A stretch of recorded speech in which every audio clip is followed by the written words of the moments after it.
Hi, this is Bob DiMattia, and we're here at Rick Raditz's beautiful house here in Breckenridge, Colorado, on the back deck.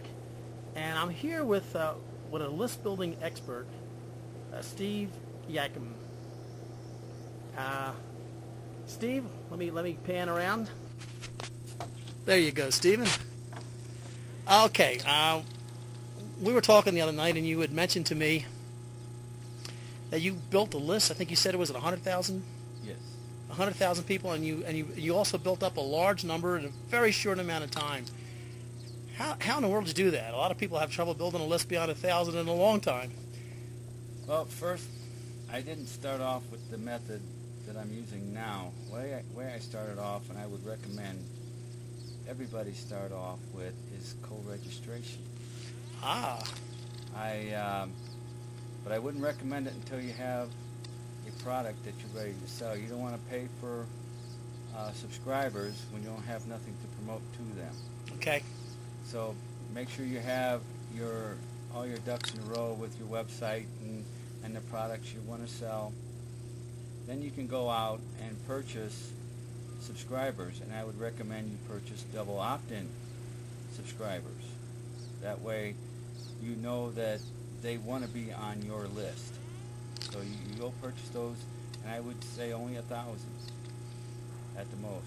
Okay, so yeah, you said because it's an investment, you want to test it with 1,000 to see what kind of results you get before you go deeper in your pockets. Is that the reason for that, 1,000? Right, and when you purchase co-registration subscribers, you may not be getting the best quality subscribers, but it does put you in an area where it gives you a little bit more power on the internet. By power, I mean now you become somebody with a list, and you can approach other people with the same size list, and you can do ad swaps. Now, let me explain what an ad swap is. An ad swap is where one person promotes your product to their site, and then you promote their product to your site. Okay. Your list. Now, most people do this wrong because they're promoting a product. What you want to do is you want to promote a way for them to become a subscriber to your list. In other words, I found that the best subscribers are already on other people's lists. Okay. So what you have to do is find a way to get the subscribers from their list onto your list. And you say co-registration is the one way of doing this, or this is ad swapping is the way to do this, basically. Ad swapping right. is the way I started out, yeah. And what I swapped was a way I gave something away that allowed people to join my list in order to get what I was giving away. So I was giving something away, I wasn't selling something, so okay. I had a better conversion than the person who was ad swapping with me, who was just getting a product. They get a one-time sale, that's it. Where you get a subscriber, now you can promote to them over and over again.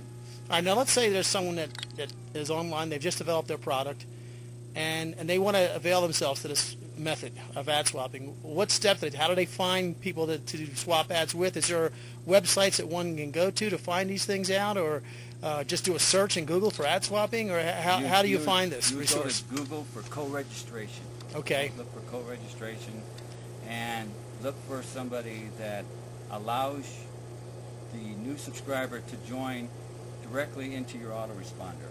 You don't want to buy a list of people and try to upload them to your autoresponder. That's not what you want to do. Because they're not going to know who you are. They're going to think you're spamming them, basically. That's correct. Okay. So you want them to opt in, and when they confirm, they're placed into your autoresponder. So let me see if I understand this correctly. So okay. So say, okay, you're talking about co-registration, and I've seen these where, say you sign up for a specific area, in our case, internet marketing, and then you're taken to another page that says if you're interested in this, you also might be interested in that, and then it lists maybe 4 or 5 other related places where you check the box or deselect or whatever, however they set it up. Don't do deselect. Yeah, I was going to say that. You don't want to do that because then people might be getting in. They don't realize they're getting in, and that's very little value. They don't even know they opted into you. And so they have to select, and then you might be one of the ones that's on that list. So so they selected. So because they've selected your name, you're saying then they have to then, or they get a letter from you. It's set up in such a way where they have to come to your opt-in. Say, for example, you use AWeber. They have to come into your AWeber to make the second opt-in? They form and go to AWeber. Okay, but once they've, what I'm not clear on, say you've done this, you've checked 4 of them, and you're one of the 4 they've checked. And then they click the button, yes, okay, I want to subscribe to these 4. Well, obviously they're not going to go to all 4 of those places.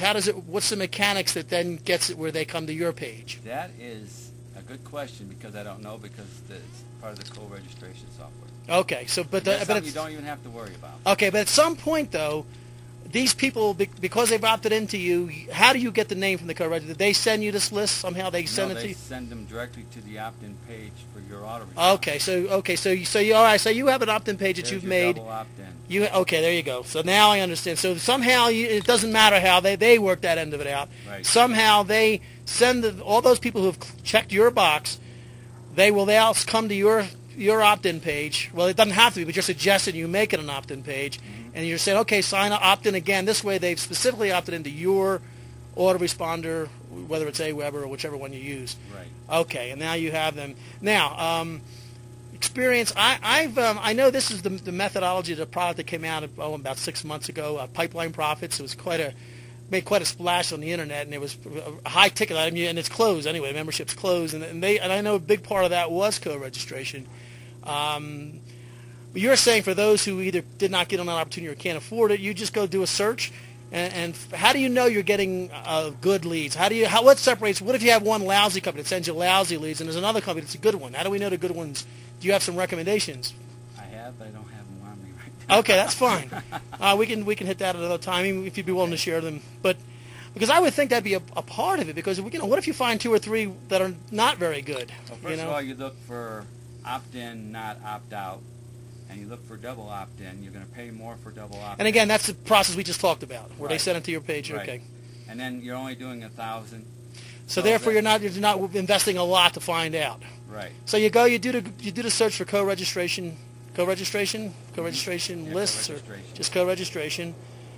You check out a couple of the sites that come up, and again, you don't want them to. They have to select. They can't deselect. You want double opt-in. And you only buy 1,000. Obviously, you could do a price comparison, but is it like anything else? The more you pay, the better they are. Yeah, you have to watch out also to make sure that the subscribers that they're offering you are from, let's say, the United States. Okay. And that's some foreign country. So this is one of the questions you asked them, or they'll tell you what countries you can choose from. Okay.